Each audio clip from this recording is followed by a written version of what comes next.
This little tiny picture here, a few people may recognize. This is the Sardar Sarovar Dam. This is the dam in the Narmada River in India, which some people may know there's been quite a lot of controversy about for a rather long time. This is a monstrous project. It's an example of everything that has gone wrong in water management around the world. And this is integrated water resources management. It's a big problem.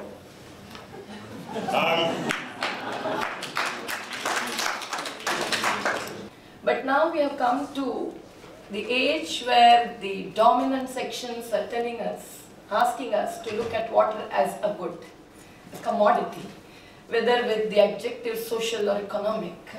It is to be seen as a good, to be invested in, to be used and managed, to be exchanged in a dignified or non-dignified way, and so on. And it's here that really the problem lies.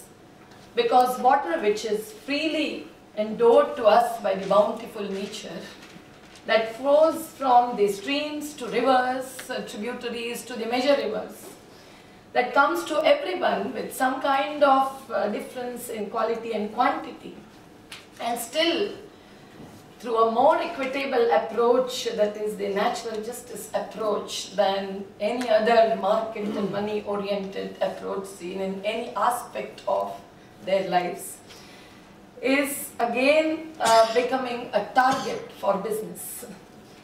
And it's here that I think the people and the people's organizations, not just the established non-governmental organizations, are asserting, saying, water is nobody's business.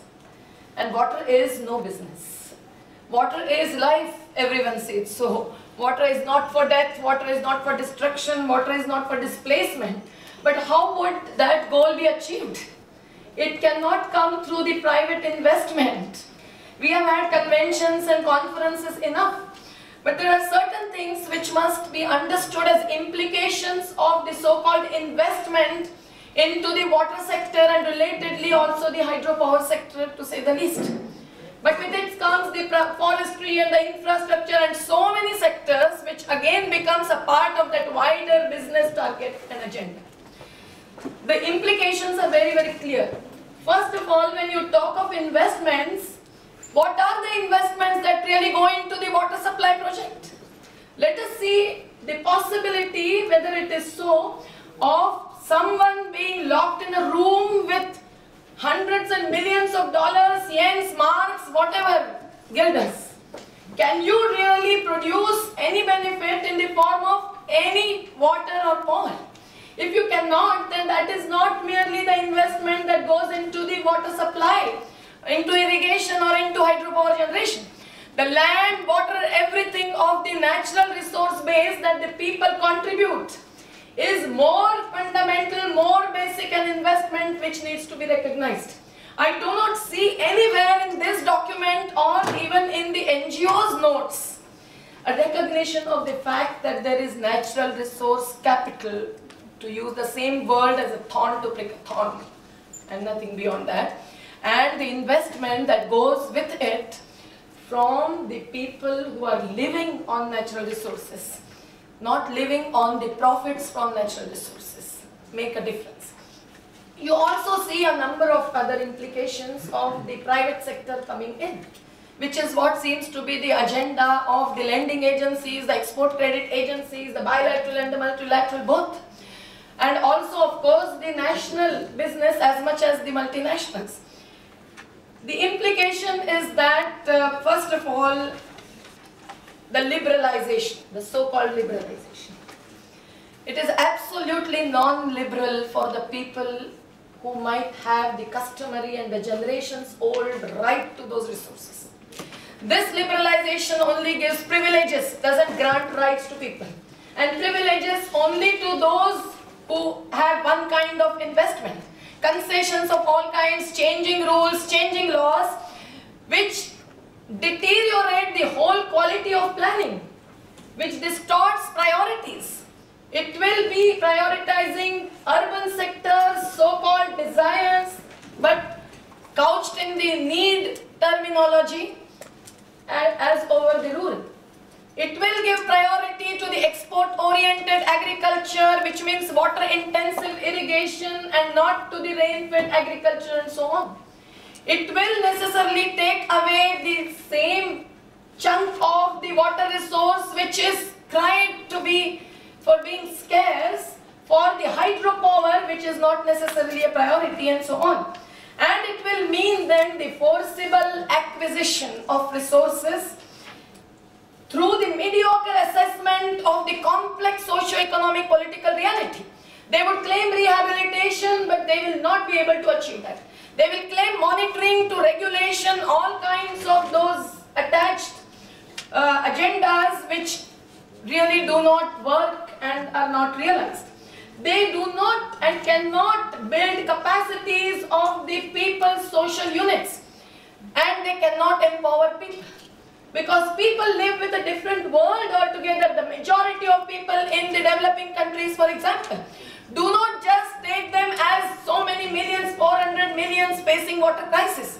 They are the people who are living without money and market being brought into every aspect of life. Do not think that they cannot work and nothing can work efficiently if there is no values attached.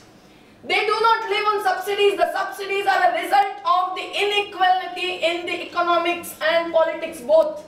Because the urban value and the lifestyle is highly subsidized, the telephone to the paper that we use, the poor farmers who do not get the right kind of price for their agricultural produce need to be subsidized, otherwise not.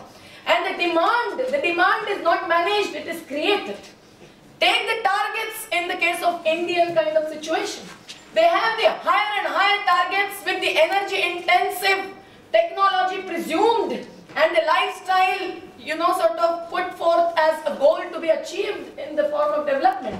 And then, you know what they plan? They plan to evict not less than 500,000 people per year for achieving a target of 2,000 megawatt of hydropower. Where would and who would take care of the social and environmental costs? The implication is that they will not care for that. Because those ministries get sidelined, the social welfare, the environmental assessment ministries are nowhere in the picture. The finance ministry and the so-called water resource ministry, who do not really have that resource is in the hands of the people, but it is called as water resource ministry, take the whole control. So the alternative is very clear. Power to people, not money. Aid which is invariably linked with business. I can show you umpteen ways of their padding the budgets of the social forestry to water management. And it doesn't give even efficient service. The cost recovery is low. Why? In spite of the fact that WorldBank has been in this sector so often and even the privatized projects have not been leading to cost recovery. Natural resource efficiency.